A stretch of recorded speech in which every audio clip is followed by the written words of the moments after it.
Yes.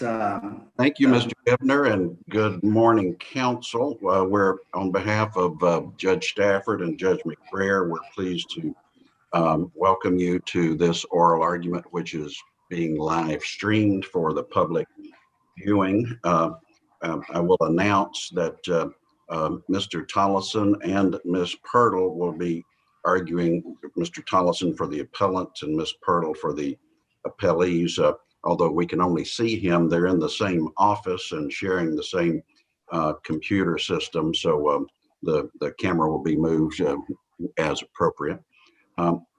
We will conduct the hearing in the same fashion as if all of us were in the courtroom together, and each side has 15 minutes. And of course, Mr. Tollison, you've reserved some of that time for your rebuttal. So let's call the case, Mr. Hivner, and then we'll hear from Mr. Tollison. Re Evella S et al. Mr. Tollison, you have the floor. Thank you. With all respect, I appreciate the opportunity to be able to come before you today in these trying times and argue on behalf of Ms. Saada.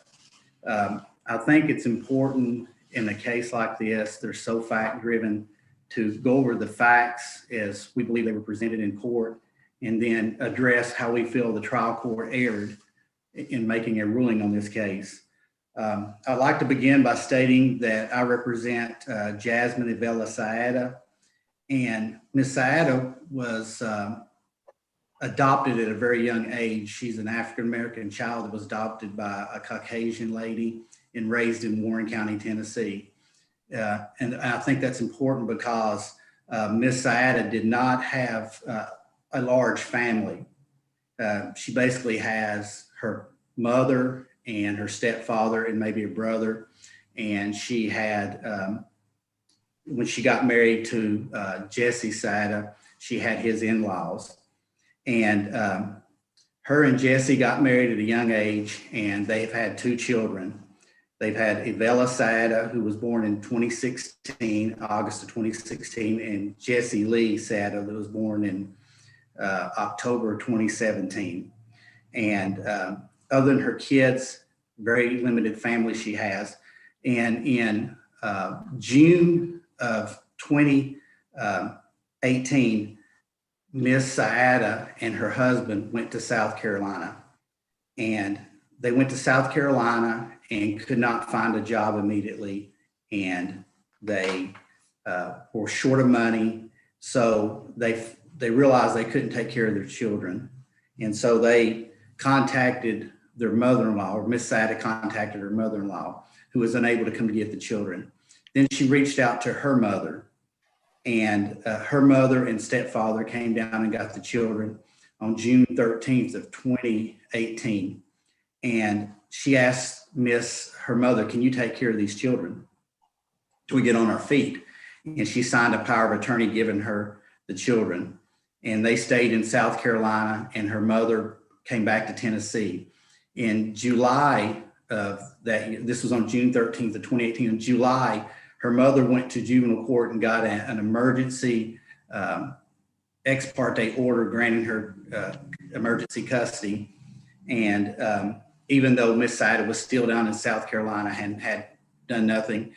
And then in August of 21st of 2018, Miss Saada got served with the papers of the emergency custody. She came back to Tennessee in the first week of September and asked her mother to see the children. Mother says, if you're with Jesse, I'm not going to let you see the children. And she lied and said she wasn't, but her mother wouldn't let her see the children. And so she kept asking her mother said, hey, this is harassment. I'm going to let my attorney know. And so there was a court hearing set for September 24th of 2018, where they had filed a motion for default for not filing an answer, even though there went 30 days had passed. Ms. Saada filed her own pro se answer and went to court on September 24th of 2018. What was very important about this is this was about the 4-month period before the petition for termination of parental rights was filed.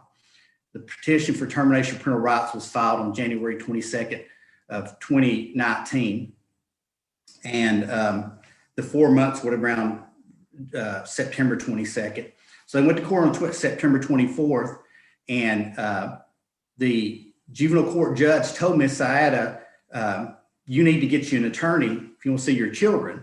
So she immediately left the courtroom and went and found a job working at a manufacturing plant on October 1st. And she took, and this is within the 4-month period, she took the first paycheck, which was on around October 21st, and a second paycheck was around November 5th of 2018, and went and employed an attorney to get to see her children. And then that attorney filed a motion for visitation and scheduling order in the juvenile court action, which had never been heard.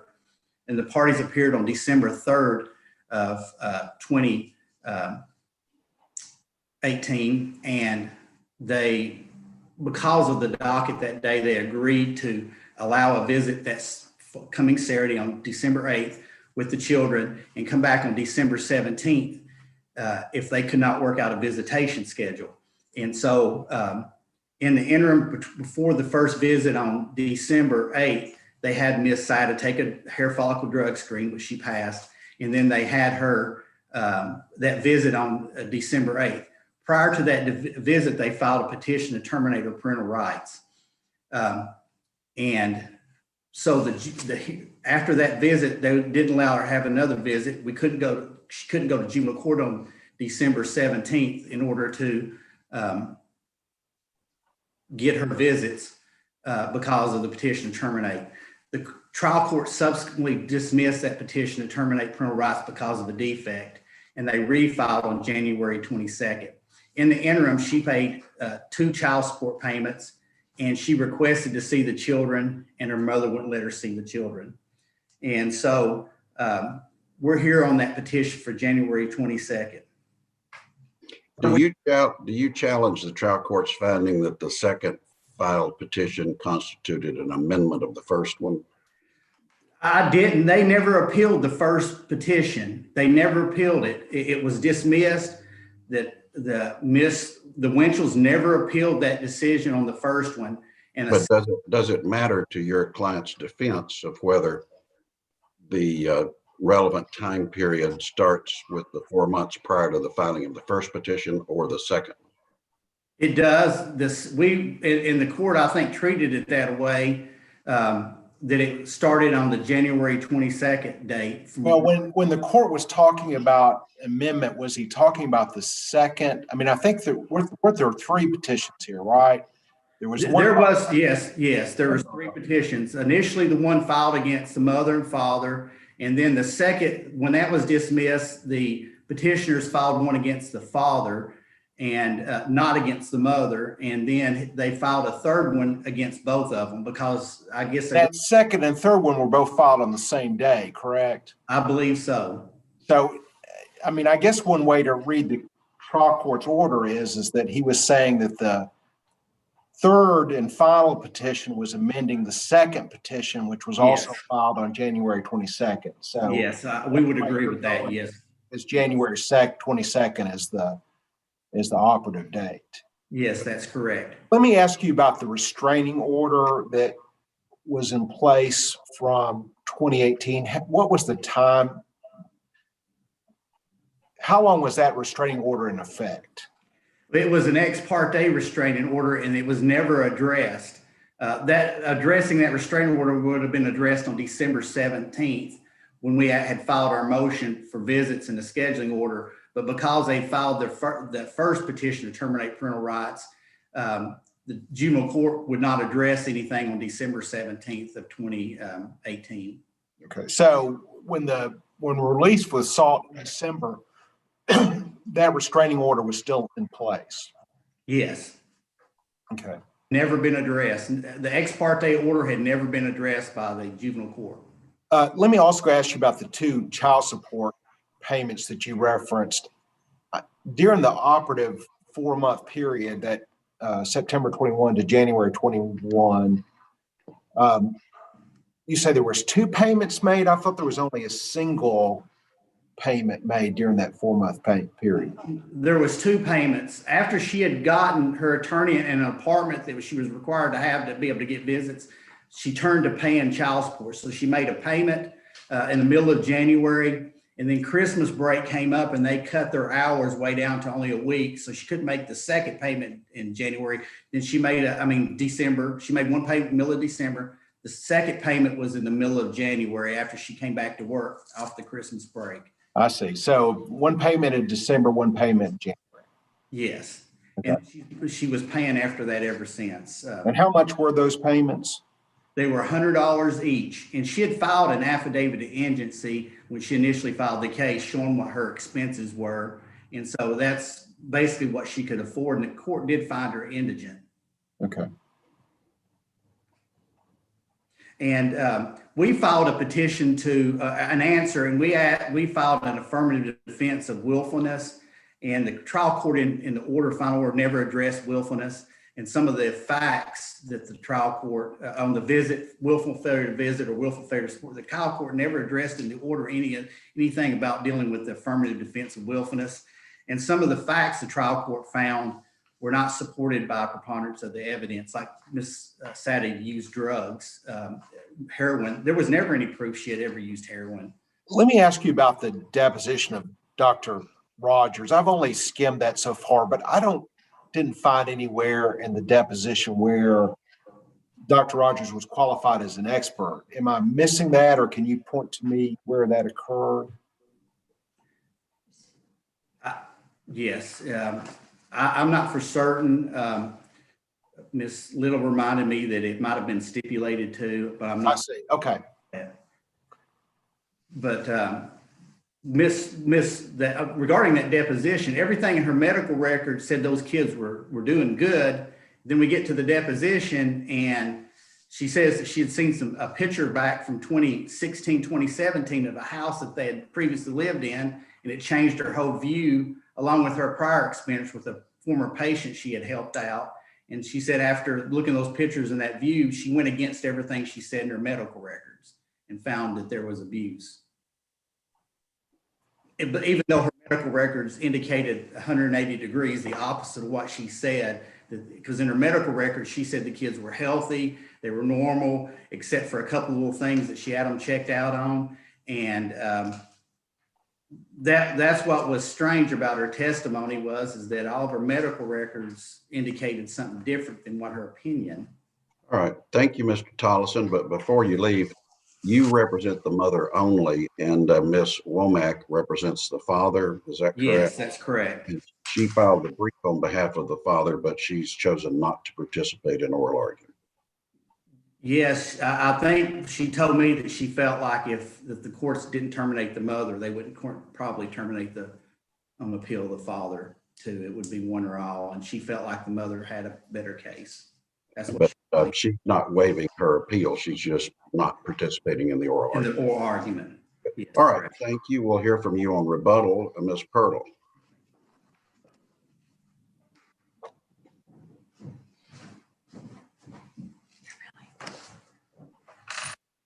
And while you're getting organized, Ms. Pirtle, I want to commend you and Mr. Tollison for your professional courtesies and working together to do the oral argument today in the same room with the same equipment. You both deserve credit.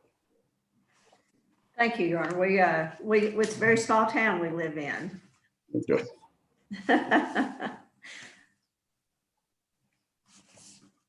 All right, you have the floor. Thank you. Good morning, and thank you for agreeing to listen to our oral arguments. I know this is the first time I've certainly ever done this by video, so hopefully we won't have any issues today. I represent the appellees, the maternal grandparents of the two children involved in this matter. And this is quite a wild garden to sift through, and hopefully I'll pick the flowers that you most need to notice today.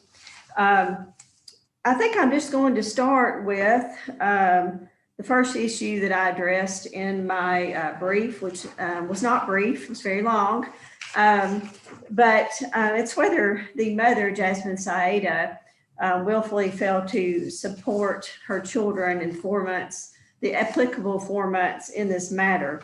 And in summarizing that, I think it's most effective. You have my briefs for me just to highlight that during the applicable period, Ms. Saeda obtained employment around October the 1st and admitted that she had no overhead expenses because she was living with her mother-in-law between October the 1st and December the 1st. That was a total of about 8 to 9 weeks. During that period of time, she provided no support for her children. If you look at her sworn budget statement in her affidavit of indigency, she states that she spends about $620 a month on herself.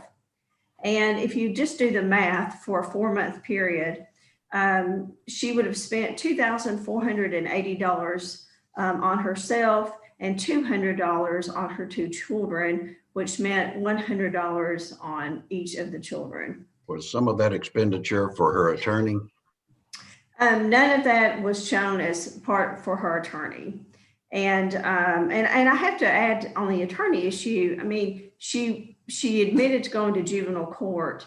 And just as in this case, there are applications of indigency, and there's no evidence that she tried to get a court-appointed attorney.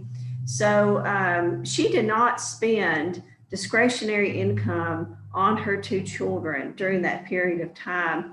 And I noted some case law that was analogous, I felt, to this case. And in Re Daisy, the mother in that case had discretionary funds that she had spent, and she had only worked sporadically. She had not always been employed, but the court talks about how she did not apply discretionary funds to her children. In the case in Re Eva, the mother said that the grandparents had said, "Oh, you don't have to support the kids." She talked about that she spent the money to get a home, to set up a home for her kids. And in that case, she had actually, I think it was undisputed, spent some money on her children each month when she visited them by bringing them some things that they needed. And the court still held that she had willfully failed to support her children in that period of time. Is there any dispute, factual dispute about the amount of the support that mother did pay, the $100 in January and December? There's no factual dispute, no. Okay. So two payments, one $100 in December, another $100 in January before the petition was filed. And I guess the argument here is that's just token. Correct.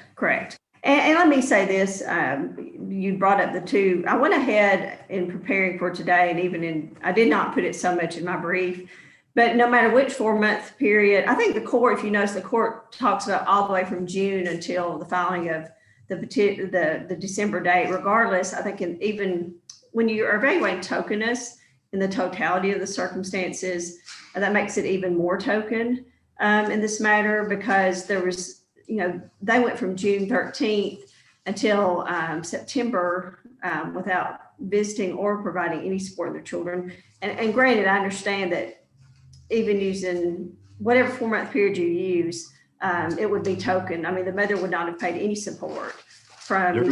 During some of this period, was the mother living in a car?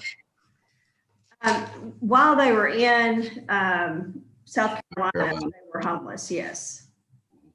And I just want to point out a couple of other things. I mean, in past decisions, even when a parent's income doesn't meet their own needs to support themselves, they still have a duty to support their children, and that does not overcome willfulness, as well as a lack of employment does not always overcome it. If you look at N-Ray and Nevaeh B, and N-Ray Morgan K, and I've cited some of those in my brief. And then in regards to the failure to visit, I guess I'll just jump to that next. Again, I'll try to just make the highlights. The only effort made in the 4-month period by the mother was filing a motion in November asking for visitation. And I think it's very important to note the grandparents agreed to a visitation, and she had the visit in December. She had all this despite the fact that there was a restraining order that supposedly stopped contact. Prior to that, the only other— Is it your position the restraining order did not prohibit contact between mother and her children? Absolutely not. If it did, it would have prevented the December 8th visit.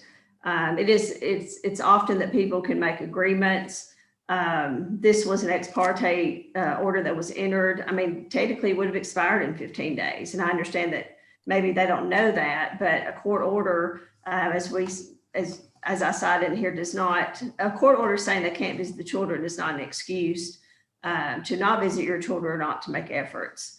In this case, she had only asked to see the children one other time. And that was when they had come back from South Carolina, and she had lied and said that Jesse Saida Sr., the father, was not with her. And of course, they figured out she was, not being truthful, and they didn't let her see the children. There are text messages in the record, and they're voluminous like everything else in this record. But she admitted on the stand that she only asked to see the children. I believe it was 2 times in the entire communications from when the grandparents got the children all the way, before they filed this petition. And what's really, I think, telling is that the grandmother was sending her text message and photographs and things. And it's to give you the detailed dates between October 16, 18, 19, 20, and 28. Finally, the grandmother said, "Why aren't you responding?" And she tried to kind of say, well, the reason I didn't respond is because I was afraid of the restraining order. However, also was shown in the record is that they were in regular communication during this restraining order. So again, that just does not have credibility. And I just made a highlighted note that her not asking to see the children will be consistent with her prior behavior.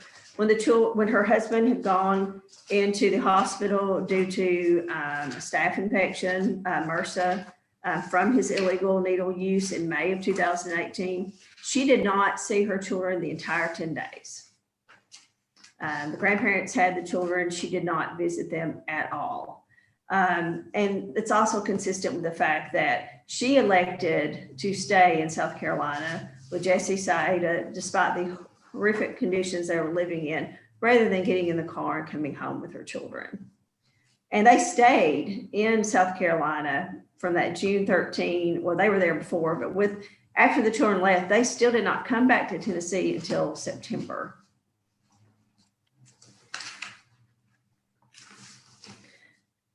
When was service actually affected on the juvenile court proceeding? I can't remember. I believe officially, I believe it was in September, but in the record, she acknowledged there's some dispute about this. But she acknowledged, she tried to kind of deny it, but there was proof in the record that she received a phone call. Let's see, by the July the 9th, I believe it was, when they were actually able to tell her. And then they had a phone conversation on July 10th, wherein the grandmother said, "We have filed this, there's an order, we need your address." So they became aware of it in early July, and then still stayed gone. So, and then of course, I don't know when officially they were served with the process. But they were made, it's in the record, they were made aware within the first 2 weeks of July. Do you have a position relative? Do you have a position relative to whether the trial court makes sufficient findings of facts on the grounds? As to whether the trial court in this case made sufficient findings of fact? Correct. Yes. Yes, I believe the court did. Although I heard Mr.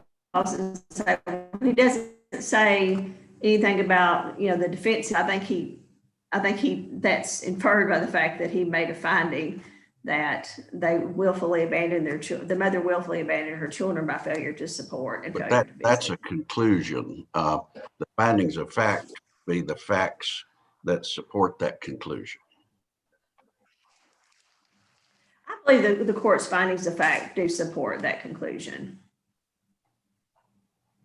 And of course, I know that my pointing out all of the facts is much longer than the court's, but I believe that there is sufficient findings of fact also. The statute on parental termination is mandatory, And it says the trial court shall find the fact, and then the trial court shall render its conclusion. And question here is whether the trial court did the first.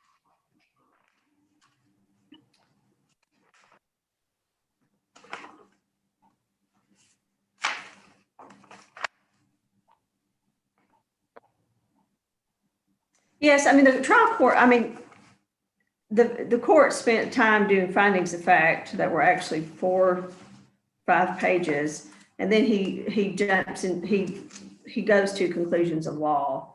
And that's wherein he makes the finding of abandonment as well as wanton disregard by the father.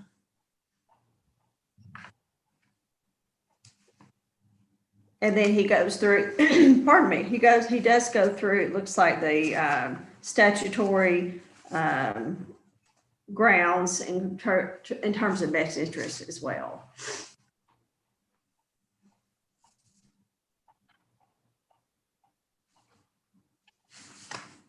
Let me ask you about Dr. Rogers and the expert testimony. You said there was a stipulation. Is that, well, you didn't say that, but it was relayed. Yes. So there was a stipulation, but I didn't see that in the transcript. Where do I find that stipulation? Well, I did not have that transcript in front of me, but I mean, there was no objection to her as an expert. That wasn't an issue in this matter. Okay.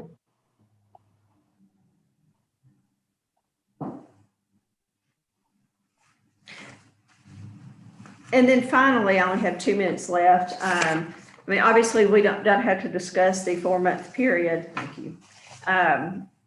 In regards to the wanton disregard, I believe that was endless in regards to these children. I spend a lot of time on the abuse and the neglect they suffered. And just to summarize some of that for you in a very short amount of time, these parents were never really independent financially. They, as of trial, they had been in 10 different residences. They had both been drug users. There is circumstantial evidence for the court to have based that the mother was also using heroin and opiates. The father had to admit it because there was a criminal record. He couldn't deny it. But the mother, although she denied it circumstantially in the long history, and this is in the record, it's in my brief, the grandmother had to take them to the hospital for overdoses and pick up the kids. There was long history where the mother's brother had cut contact with her for drug use. So although she never admitted, there was ample circumstantial evidence in the record for the court to have based that finding. And again, the rest of that is in my brief. But there's also evidence in this record. I mean, wanton disregard wasn't a ground against the mother here.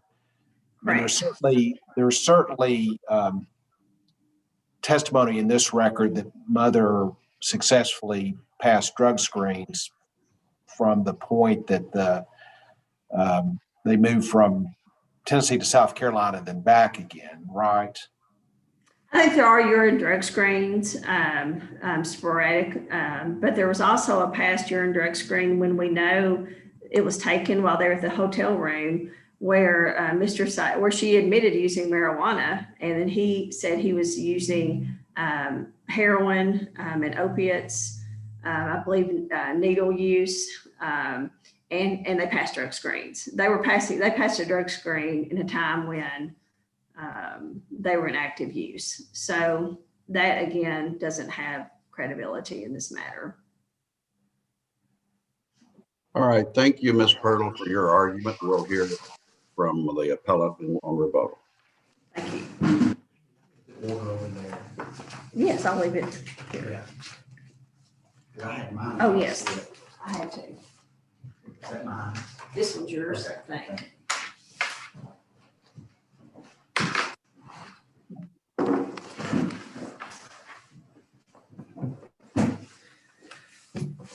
Okay, I would like to be able to address during my time initially some of the things that she said. This was a private case in juvenile court, and Judge Locke does not appoint counsel, so she could not have got counsel appointed her in September 2018. He just does not appoint counsel in private cases. If the state had been involved, then he would have appointed counsel if DCS or something had been involved. You're referring to the a restraining order? Yes, in juvenile court, when she went on September 24th and he told her to come back an attorney, she could not have got appointed counsel at that point. It's very important in this case to understand from the 4 months prior to the filing of the petition, she did everything possible to try to get her children back. She went to job as told. She employed an attorney. She was told to get her own housing. She did all that. She had no idea that her mother was going to file a petition to terminate parental rights. That came just out of nowhere. And the reason it came from out of nowhere was at the time they filed it, if we had had a juvenile court hearing, the judge would have probably restored custody back to the mother because she had her own place. She had a full-time job. She had passed a drug screen. There was nothing inhibiting her from having her kids back. If this had been a juvenile court case with DCS, they would have returned the kids back to her on a trial home visit. That's the reason they filed the petition to terminate parental rights. They realized, hey, she's about to get her kids back, and we don't want her to have them back. Now, DCS was involved. I mean, at least an allegation of abuse was made, and DCS investigated, correct? They investigated in end of May, beginning of June of 2018, and they ended up closing their case. They came and looked at where they were living at. Did they close the case because they left the state, or did they close the case because they found the allegations unsubstantiated? I would say it's a combination of three things. Probably they left the state, that they didn't find anything at that point in time, and that the Winchells eventually had the children. And so there's probably no need for involvement by them anymore. I would say it was those three things. The Winchells got the children on June 13th. The Sadas were not there anymore, and that they didn't find anything that day because they drug tested on that particular date that they came and visited, and both parties passed the drug screen. As far as not visiting the children for 4 months prior to the filing, Miss Winchell told her daughter, "You're harassing me around the beginning of September, and I'm going to report it to authorities." That scared Miss Sada. She even testified to that. And so that's why she went to court and tried to get her kids, and they told her to come back from the attorney. And she did everything that she could to do that for the 4 months after that. That's the reason this petition was filed. They knew she would get her kids back. She got a job, and as soon as she had gotten her attorney and her apartment, she started paying support. And they knew she was going to get her children back. And so they filed that petition. One thing, as she said, for 10 days that she didn't visit her husband. I mean, she visited the kids when her husband was in the hospital. He was in an intensive care unit. He almost died from that. So she spent that 10 days with her husband in an intensive care unit. That's the reason she did. She trusted her kids with her mother. She was served August 21st with that juvenile court petition. There was never any proof of drug use by the mother at any point during these children's life. I went through the trial record, and there was nothing. In fact, every drug screen she took, when she took one in December and the one in June, she passed her drug screens. The husband was the druggie, not the mother. The mother was never a druggie. One thing I want to say about this case before my time runs out, it's very important. You have the black letter of the law, which allows her mother to file that petition and say, you haven't visited for 4 months, so you have to support. The spirit of this law, I don't think it is to destroy families. This woman cannot have any more children. These are the only children she can ever have unless she adopts. These are her biological children, and she loves those children. She did for 4 months prior to the thing, did everything to get them back. So if you want to say, look, for 4 months, you didn't visit and you didn't support, well, the restraining order was there, and she started paying when she could, and she did make her payments, and she paid even after this appeal.